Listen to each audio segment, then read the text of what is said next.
Say, have you ever seen a touring pro trying to get this position just right? Hi, I'm Joe CoWhick, and if you're like me, you don't have enough time to play and practice. That's why I want to show you how to practice at home, the way I learned to play golf. You know, I was only 10 years old when somebody showed me how to improve my baseball form. And I went home, intuitively got in front of the hallway mirror that was full length, and I practiced my baseball form slow motion in front of the mirror. And when I was 16, I went to work in a golf shop, and what did I find? My boss, much older than myself, was practicing slow motion in front of a mirror. Now, I want to show you not only how to practice at home, then I want to take you to the range and encourage you to go to the golf course. That's the proper learning progression. For body control and club control, you can do it at home. For ball control, you got to go to the range, and for the course, you got to have or learn emotion control. You learn to control your emotions under stress and competition. You know, I've been teaching golf since 1963, but I had my first real breakthrough in 1980. I learned about teaching progressions. I had 5 ladies that wanted to take golf lessons indoors where I only had room for 2. So I had to break the golf swing down where I could assign everybody something to do. You have two arms, 2 legs, your trunk. So I show these ladies how to start on one leg, how to add a second leg, how to add their upper body, how to isolate on one limb at a time, the left and then the right, and then you bring it all together in slow motion. Then you add the ball. Now, I had this breakthrough when I had this lady making just a terrible golf motion.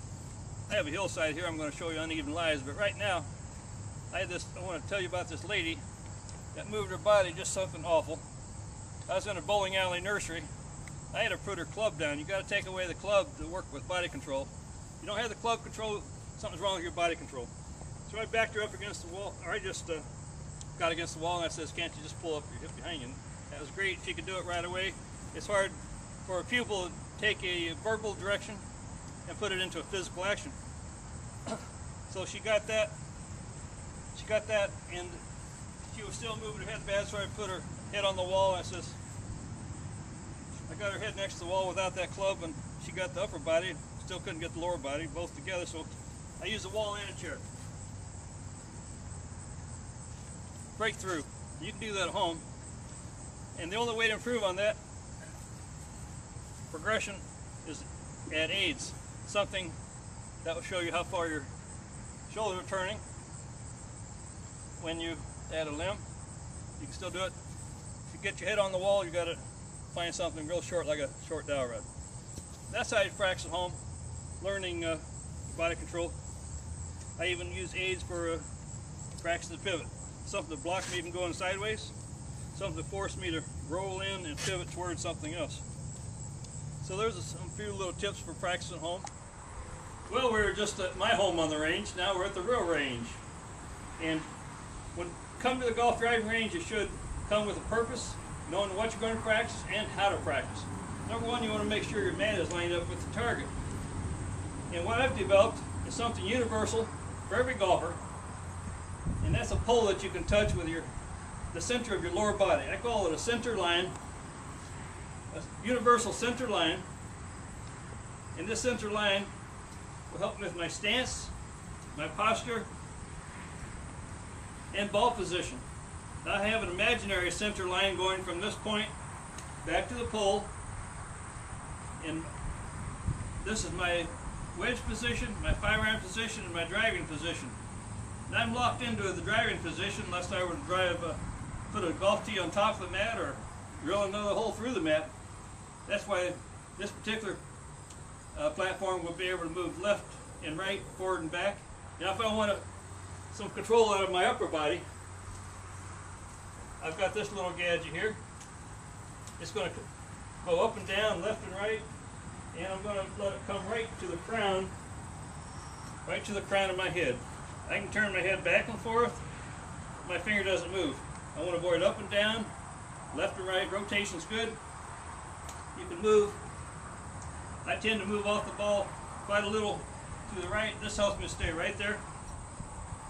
When I go to hit the ball, I can move back and down a little bit.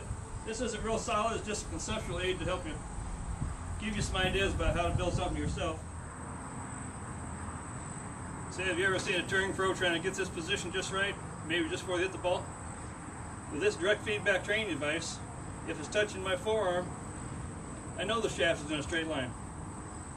That's why I'm covered with golf training aids from head to toe. I got the width of my feet, the direction of my feet, and my foot angles. This pole back here helps me with my golf posture. This touch point here helps me with my angle of my spine, which controls my swing center. Until I get all loaded up. This tells me when I'm fully coiled up. This tells me where my face angle is when I'm touching. This tells me when I'm fully set with my wrists and remain that way in the downswing. I know when it leaves me. Now the downswing, other aids I have this sponge here that will get hit if my club gets too far outside. If I come over the top, get outside in. I've got an aid over here that's going to help me to move just right, slightly lateral, help me get some leverage. And this aid, I can leave a fraction before I hit the ball. So I'm taking all the guesswork out of my practice, and I hope your practice gets a little more intelligent, and you'll add some training aids. Even if you're afraid of somebody smirking a little bit, give me a little giggle like they did in the movie Tin Cup.